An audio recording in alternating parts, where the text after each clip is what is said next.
Hi, so I'm Melissa Brown and I teach Year 6 at Sidcot. I'm Holly Coombs, I also teach Year 6 at Sidcot. So we're just chatting about the SATs and the impact on schools and why in Sidcot we don't believe in the SATs and we don't test our children using the SATs. So Sidcot mainly is about promoting a well-rounded student, isn't it? So it's about actually aiming for the whole child and not just their academic ability. At Sidcot we've got an ethos where we kind of try and promote things like being adventurous, being curious, asking questions, thinking outside the box, problem solving skills, and we found that in our previous experience in other schools where they're trying to teach the test and try and study for SATs, it's really hard to try and fit in lessons where you're able to encourage those kind of values when there's so much academic kind of pressure to make the children perform. Yeah, and actually, I mean, it's obviously testing a child in their maths and their English ability is okay, but obviously children have skills in such different diverse areas that actually giving them a standardised score for their English and saying at that point the child is a failure or a success is actually just failing the child. At Sidcot we obviously do still assess the children because we need to see that they've made progress. However, we do it over a kind of a longer period of time in a more natural setting. They have tests throughout the year, they have writing assessments and things, but it's not all on one day. They're not judged basically on one exam on one day. It's more teacher assessed. We know the children, we know their academic abilities, and if they've had an off day that day, then they're not going to be judged forever on that. No, I think it's just very unreliable. The SATs data is extremely unreliable.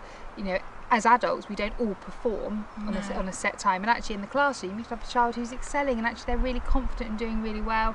So in maths particularly, problem solving, you'll get children really good at problem solving, but actually they might have a gap in measure. Well, actually you can't say, so therefore their level isn't at the correct level because actually they've got one area they need to develop.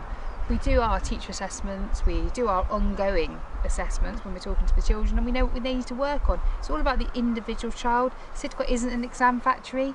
It's actually about the whole child and about actually ensuring that their educational experience is individual to them. And giving them opportunities to learn in a fun environment. They have to have that kind of motivation to learn and experience things, learn for themselves and get out in we've got an amazing environment naturally around us here, using that to help them kind of have the motivation for learning. We're really lucky to be able to give them that experience here. It just ensures that all children can actually access the curriculum, because actually when you're doing measuring, you've got a child who doesn't understand a centimetre, a metre, take them out, we go outside with them. You know, we can actually use everything we've got to ensure that all the different types of learners can actually access what we're doing. Things like forest school and outdoor education, Quaker Peace and Global Studies, all of those extra kind of curricular activities that we do with the children, they help them develop those academic lessons, but whereas in a state school they might be teaching to the test and really trying to get them to do those kind of test skills, and they don't have time to do those extra things, but at Sidcot we try and encourage those because we feel that they are really beneficial to their learning. And at the end of the day at Sidcot, which we do actually have really happy children, and actually they don't even ask us for their levels at the end of an assessment. They don't come and say what have I got, because they all know that they succeed, and all the children succeed, as all children do, without being told that you're a number and you're a level.